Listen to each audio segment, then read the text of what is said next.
Hi everyone, welcome to my channel, Hands-On Finances with me, Donna Jean. At this channel, we focus on accessibility to finance-related topics. If you want to use the closed captioning, you can press the CC button below, and you'll also see a picture of me interpreting my content into American Sign Language for my deaf and hard of hearing viewers. So today's video, I'm going to give you a little bit of a life update. What's going on in our personal life and some serious spending we've had to do recently.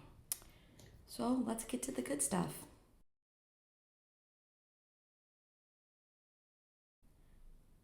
Okay, and we are back.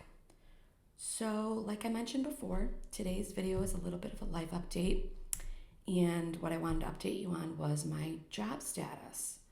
Now, for those of you who know, I've been fully transparent with you all that I'm out of work. I was laid off on January 24th of last month, and I've been doing some serious job hunting. I've had a bunch of phone interviews, a handful of Zooms, a few in-person interviews, and I have a bunch of prospects out there, and it's been, it's kind of a good time to be job hunting. There's a lot out there right now, and that's in my favor, quite honestly.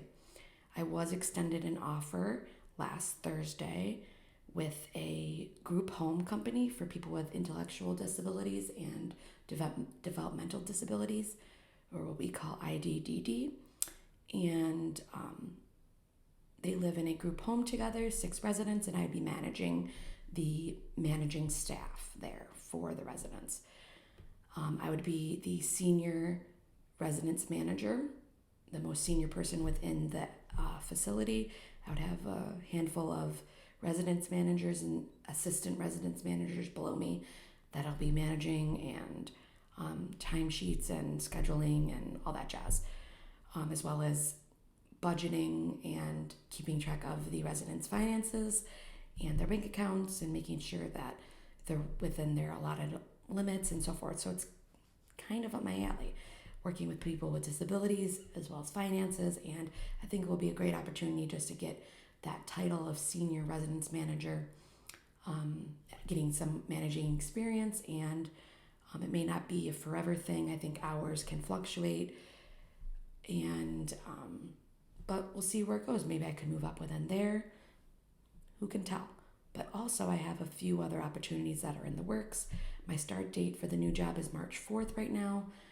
I did put out an Instagram story asking my followers, is it okay, do you think, if I were to accept this job offer, knowing that I still might get a few other offers that could be better, could be worse, I don't know, and possibly back out of this one before I start or even after I start. And everyone replied, no, you got to look out for yourself, and that's pretty typical. So that's what I'm doing right now. I do have one offer that I just emailed a few minutes ago before recording this. Not offer, one job that I'm very interested in, and said, I do have another offer on the line, and I'm wondering what the status of this position is. I would like to respect my interests, but I also need to respect the other offers. So just looking for an update. So I'll keep you all posted as I hear back from that. But yeah, I think it's going to be really good for me. So I have a lot of paperwork that I need to do for the new job. I'll be doing that this weekend, into next week, I'm sure, and the following week I would be starting that Friday on the 4th. So it's pretty great.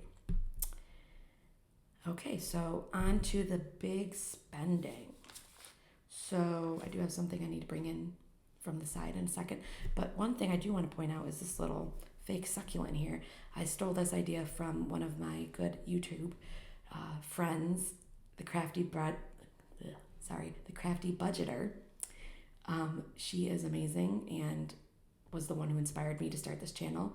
I absolutely love her and her content, and her as a person. We've become quite close, and she has a few succulents on her pages she uses, and I didn't really have anything to put on, so I found this, and that's my homage to her, I guess.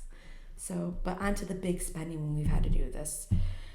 Last Saturday, we had to go to a local appliance store and buy a new refrigerator. Our current refrigerator is on the fritz. It's not cooling, it's not making ice. It is technically cooling, it's just not making ice. The freezer is definitely not working properly. The refrigerator seems to be okay, but it's making weird noises for the past 2 weeks. And we found out that this refrigerator is about 6 years old, and there's been lots of issues with this LG refrigerator from reviews and things I've read online, and this is very typical of it. And you can only expect maybe 5 years out of a refrigerator nowadays. They're not made like they used to be. That type of thing. So we decided to cut our losses rather than hiring a repair person to come in and see what's wrong with it and pay labor and all that jazz. We know it's on its way out. And the previous owner of this house did tell us that they didn't think it was cooling the way it should be. So we knew that this could be something coming up. So we actually bought a Bosch refrigerator from a local appliance store. This is our pretty receipt. I'll put up a picture here of the fancy refrigerator we bought. It's coming tomorrow, Saturday the 18th of February. So that's super exciting. We need to clean behind our current refrigerator. God only knows what's behind there. We've only been in this house for a few months, so it'll be interesting what we find. But the new refrigerator is, like I said, a Bosch. The retail price is $3,389.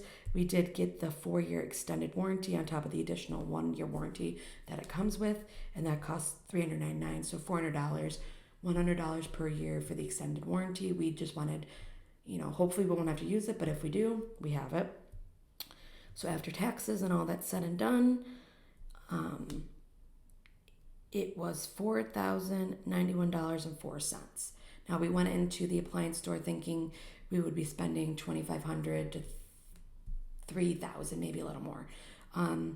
The few refrigerators we were looking at that were similar to this one but a little bit cheaper were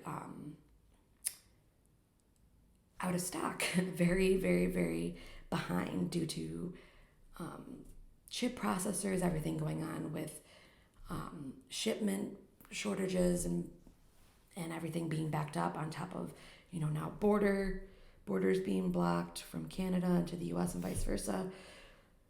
The expected delivery of one of the refrigerators we were interested in was July, and it is currently February, and that was estimated, they said, so it could be longer. So we knew that was not going to work because our current refrigerator and freezer are not working properly, and it was not going to last until July.